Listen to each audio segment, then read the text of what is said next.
umat Islam berarti kurangi kecintaannya kepada nabinya, kepada tokoh agamanya. Podo ae umpamane arep ngajurake bangsa iki, negara iki, kurangi kecintaannya bangsa ini kepada pemimpinnya.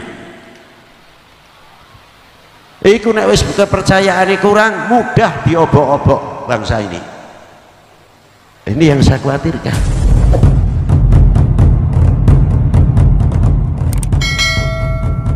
Hal khususnya untuk zaman sekarang ini sangat diperlukan bagi yang memerlukan.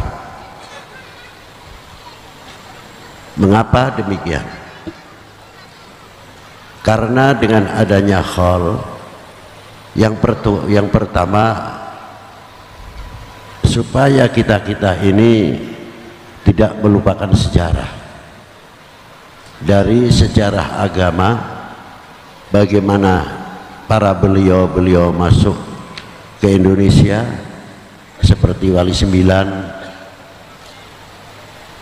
Yang kedua, sejarah para leluhur, para sesepuh kami bangsa Indonesia yang tidak kecil mempunyai kontribusi, mempunyai andil besar dalam memerdekakan bangsa ini dari belenggu penjajah dan kebodohan.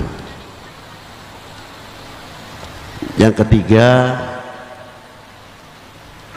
perlunya hal di mana saja, entah itu dari para habaib, entah itu dari para yai, para kiai, para sesepuh dan tokoh-tokoh yang ada, di mana desanya, di mana kecamatannya, di mana kabupatennya, atau di mana kota madianya. Tujuan yang utama supaya kita ini menjadi umat, menjadi bangsa, tidak melupakan sejarah. Dengan bahasa sedikit populer, keparemen obor, mati obore. Yang saya khawatirkan, generasi yang akan datang semoga tidak terjadi apa yang kita pikirkan. Apa diantaranya? Bahwa kemerdekaan Indonesia itu bukan hadiah.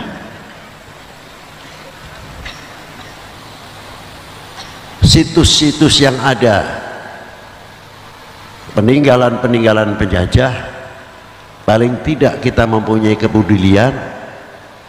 Kalau sudah tidak ada, yang saya khawatirkan bisa saja terjadi bahwa penjajahan oleh Belanda dianggap fiktif atau dongeng, karena tanda bukti peninggalannya sudah mulai hilang. Apalagi peninggalan daripada Wali Sembilan. Sejauh mana kepedulian kita ini terhadap para beliau? Artinya bukan Wali Sembilan saja.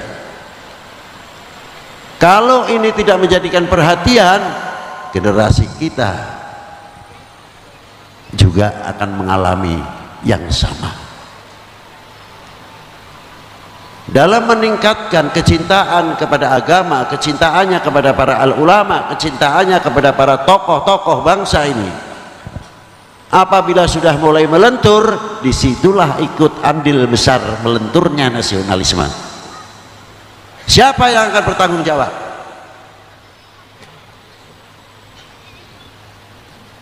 Karena kecintaannya kepada ulama melentur, kecintaannya kepada para tokoh melentur. Akibatnya, kalau kecintaannya sudah melentur, paling gampang digoyahkan.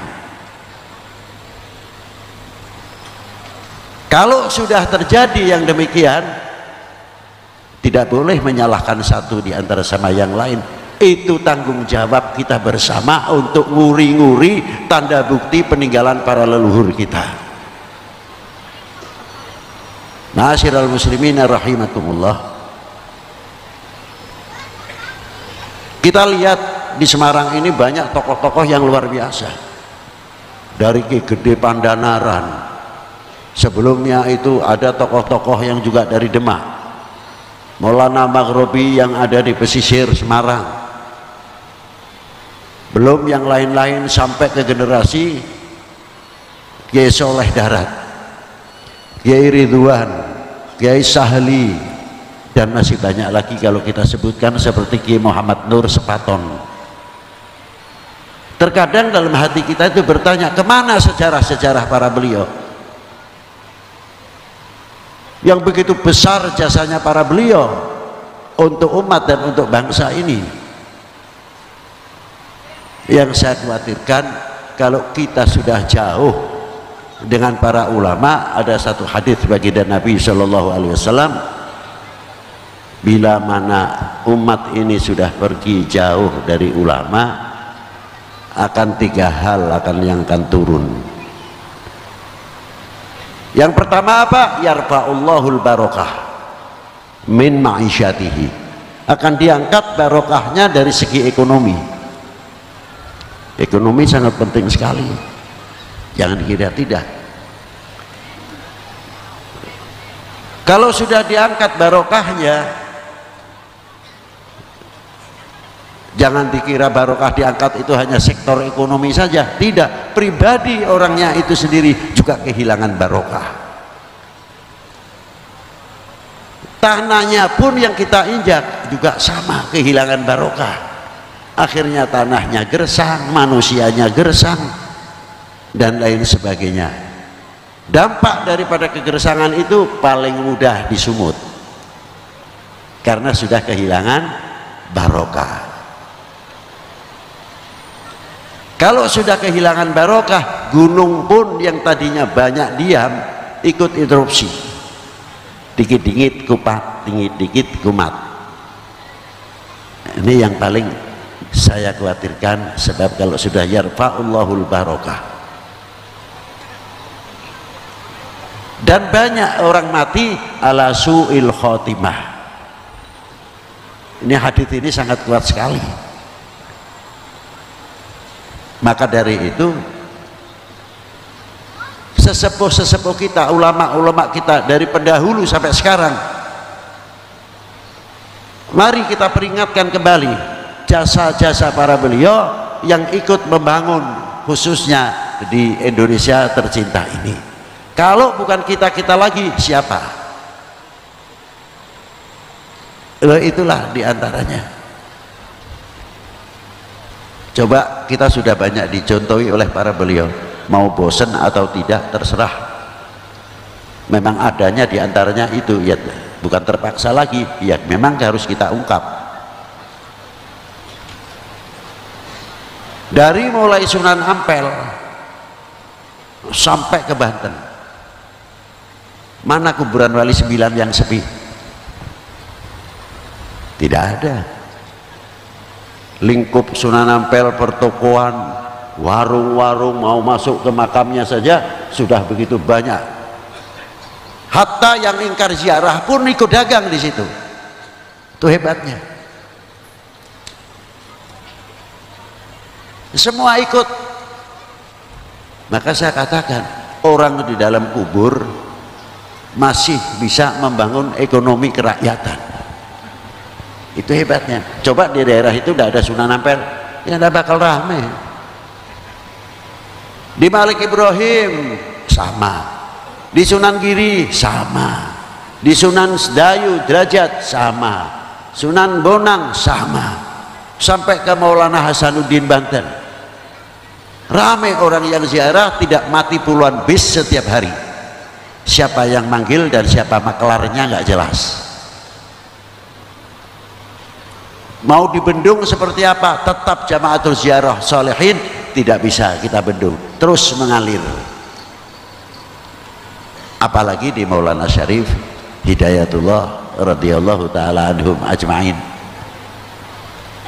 sampai sekarang pun masih menjadi contoh pemersatu umat dan pemersatu bangsa. Di antaranya apa? Sebelah untuk muslim, sebelah non muslim. Luar biasa. Maulana Syarif Hidayatullah apakah tidak mempunyai dalih? Cukup kuat. Jadi maaf saja para bapak, para ibu, kalau kita berbicara toleransi ini ketinggalan jauh. Di zaman Rasulullah dihijrahkan bukan karena tuntutan perut, bukan karena takut. Hijrah adalah wahyu. Ada sebab itu ataupun tidak, tetap Rasulullah akan dihijrahkan. Mengapa tidak di semenanjung Arabia? Padahal di semenanjung Arabia setapak sudah maju kulturnya, tapi dipilihkan oleh Allah Ta'ala hijrah ke Yathrib. Ada apa sebetulnya? Ternyata mengapa dihijrahkan ke Yathrib? Ada dua pendapat, 500 tahun, ada yang 3000 tahun sebelum Masehi. Yathrib itu sudah hubungan dengan timur jauh, dan banyak orang-orang Arab yang sudah berdomisili di timur jauh, sekarang Cina. Itu sudah puluhan ribu. Balter, apa diantaranya? Pakaian dari sutra dan sebagainya. Dari dunia Arab ilmu kedokteran dan ilmu obat-obatan sudah maju,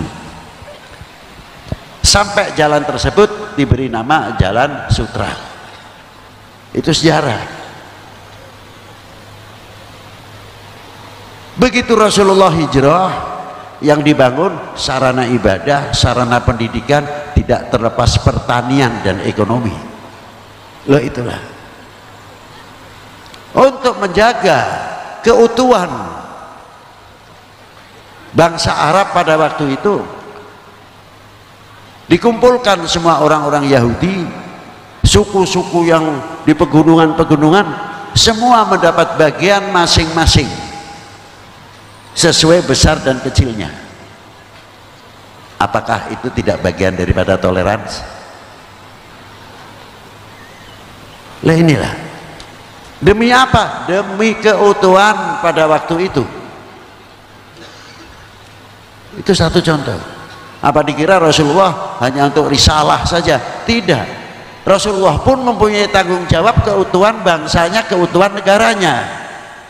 Bedakan antara risalah dengan untuk negaranya. Itu hebatnya.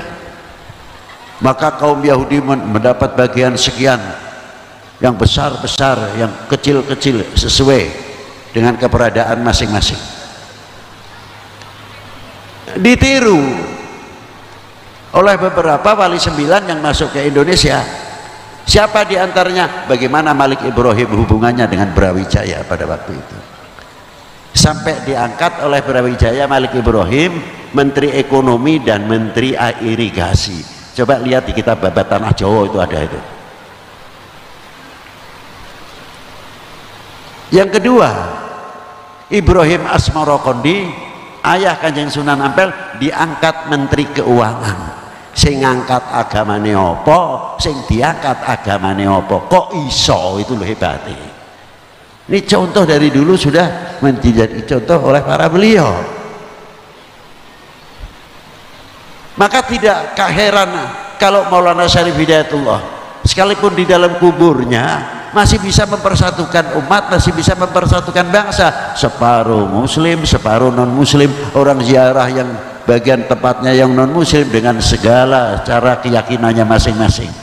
Dan kita yang muslim juga sama, ada yang tahlilnya panjang, ada yang tahlilnya ngebut, ada yang bacaan Quran, ada yang Yasin dan lain sebagainya.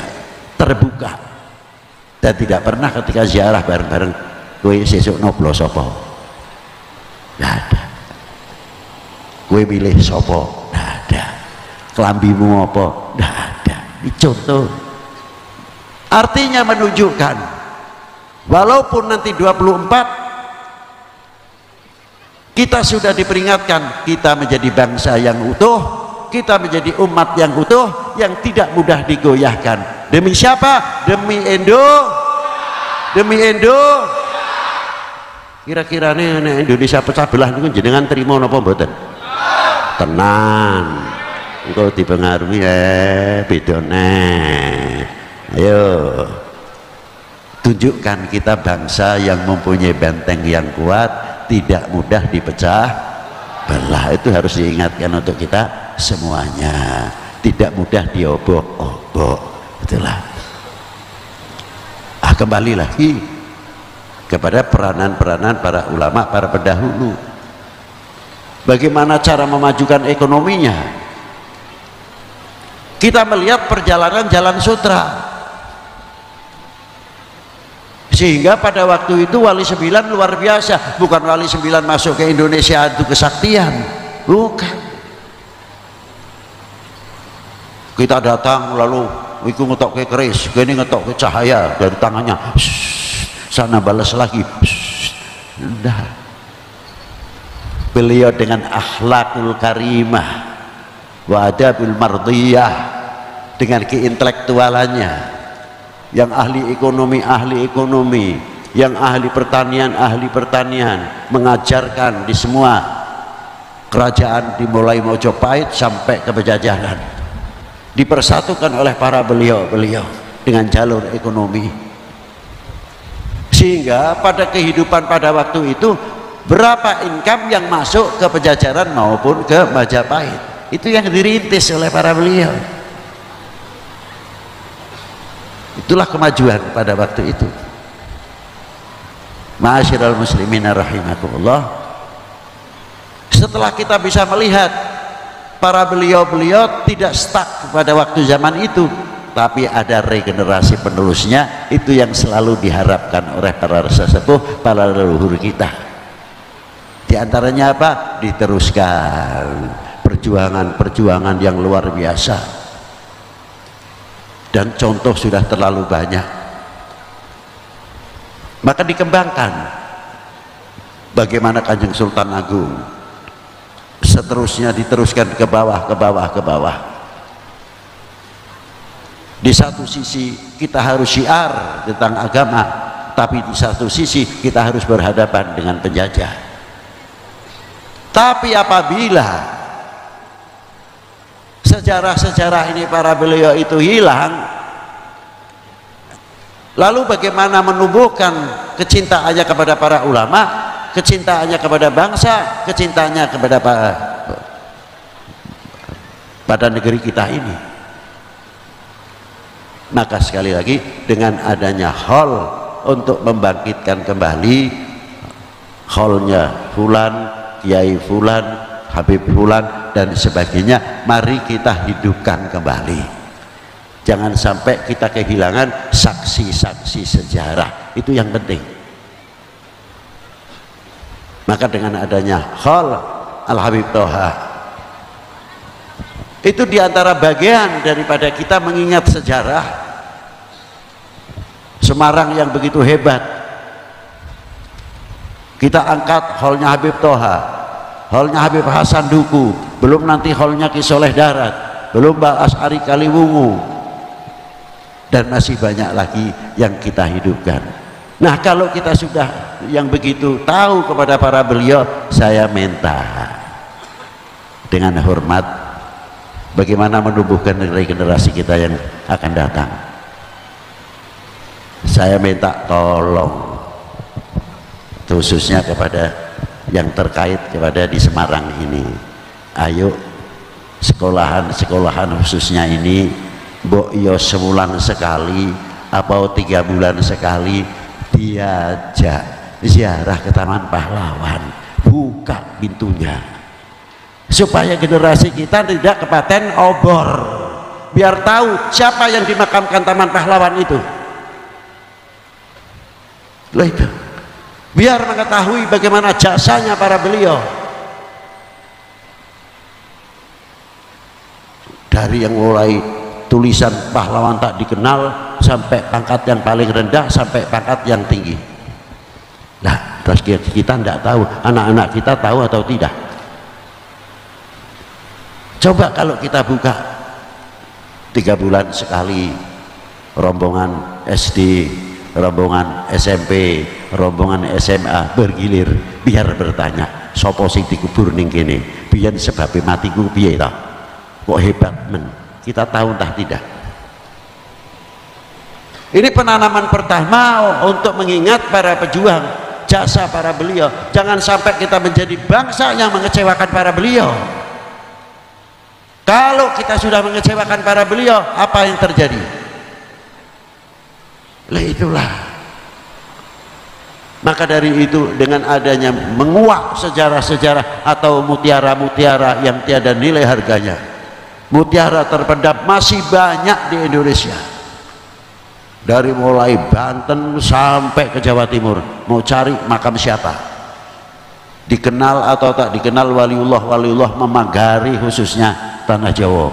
Dari Maulana Hasanuddin Al-Bantani, dari Maulana Mansur Cikaduen, dari Sidi Syekh Burhanuddin sampai keluar Batang, sampai Kampung Bandan, sampai Pangeran Jakarta, sampai Syekh Kuro, terus ke timur sampai ke Indramayu, sampai ke Cirebon, Gunung Jati, Gunung Sembung, terus sampai ke Demak. Berapa makam-makam aulia di pesisir tanah Jawa ini khususnya. Dan tidak sedikit yang ikut andil dalam kemajuan bangsa ini. Maka apabila kita sudah mengetahui begitu hebatnya jasanya para beliau, kira-kiranya kita mudah terpengaruh yang negatif atau tidak? Pasti tidak. Terakhir, saya selalu membawa satu hadis yang isinya kadar bobot iman seseorang adalah tergantung kecintaannya kepada aku. Wal yatawaffatun nas fil iman ala qadri tafawutihim fi mahabbati. Kadar bobot iman seseorang adalah tergantung kecintaannya kepada aku. Kalau cintanya sama Rasulullah, nemen cinta nih, imannya akan semakin kuat. Tapi nek merosot kecintaannya kepada Nabi dan Rasulnya, imannya pun ikut merosot. Lalu sahabat bertanya, sejauh mana ya Rasulullah kita dikatakan orang yang mencintai Allah Subhanahu wa ta'ala, kita mempunyai iman? Ditanyakan oleh sahabat, dijawab oleh Rasulullah, selagi kamu mencintai Allah. Lalu bertanya lagi sahabat, sejauh mana lagi ya Rasulullah? Selagi mencintai para Rasulnya. Selanjutnya ya Rasulullah, ngikuti torekohnya dan sunnahnya. Anehnya, torekoh dan sunnahnya setelah mahabbah dahulu dibangun. Sebab kalau orang cinta itu beda, mendahulukan cinta, jarang yang memikir pahala. Contohnya suami istri, contoh yang gampang, istrinya sudah melahirkan 5 anak atau 6 anak atau 3 anak, fisik sudah berubah, tapi timbul kasih sayang semakin mendalam. Tidak akan orang yang mencintai siapapun akan membuka aibnya, lebih-lebih keluarga, entah itu suaminya, entah itu istrinya, akan menutup segala aibnya, kekurangan-kekurangannya. Itu orang mahabbah, bukan terus membuka kekurangan-kekurangan apa yang ada. Loh, itu diantaranya. Ma'asyiral muslimina rahimakumullah. Maka kita ambil hadis ini, bisa saja diputar balik. Apa diputar baliknya? Kalau kadar bobot iman seseorang tergantung kecintaannya kepada aku, diputer. Piye cara ngancurake umat Islam, piye cara ngancurake umat beragama. Oh, Kanjeng Nabi dak wis dawuh kadar bobot iman seseorang tergantung kecintaannya kepada aku. Nek ngancurake umat Islam berarti kurangi kecintaannya kepada nabinya, kepada tokoh agamanya. Podo ae umpamane arep ngacurake bangsa iki, negara iki, kurangi kecintaannya bangsa ini kepada pemimpinnya. Iku nek wis kepercayaane kurang, mudah diobok-obok bangsa ini. Ini yang saya khawatirkan. Biar cara ngerti bahwa ketahanan pertahanan nasional adalah kekuatan ulama selain negara. Ulama, TNI, Polri, supaya wibawanya menurun bagaimana? KI siji ae ono oknum siji diorbit terus dengan segala cara. Tapi pada waktu ketika kita duduk, wali kota, Bapak Dandim, Bapak Kapolres atau yang mewakili umpamanya dari TNI, Polri, ulama, tokoh, kita duduk bersini di sini bareng-bareng menunjukkan satu kekuatan. Nek ngene terus Indonesia aku ra iso diobok-obok. Macam-macam nang Indonesia aku ulama karo TNI ini, Polri ini, pemerintah yang gabung dadi siji. Majalah seperti ini diperhitungkan. Dan bagaimana caranya untuk menjauhkan supaya tidak terjadi? Nanti kalau ada oknum satu di orbit, tapi yang sudah begini ini jarang kita orbitkan. Nah inilah. Maka dari itu, apabila kita melihat hadis tadi, bila mana kita sudah mengerti, jangan sampai memberikan peluang seujung rambut pun kepada oknum-oknum bangsa yang akan memecah belah umat, yang akan memecah bangsa. Wahai bangsaku yang kubanggakan, relakah negerimu terpecah belah? Tunjukkan kami bangsa Indonesia orang yang cinta NK, harga, buktikan, jangan bicara saja. Setuju? Harusnya kan begitu. Wis beb aja dodo, wis ngelih kok. Dodo. Itu kurang lebihnya yang bisa saya sampaikan. Semoga manfaat fiddin wa dunya wal akhirah. Walafu minkum. Assalamualaikum warahmatullahi wabarakatuh.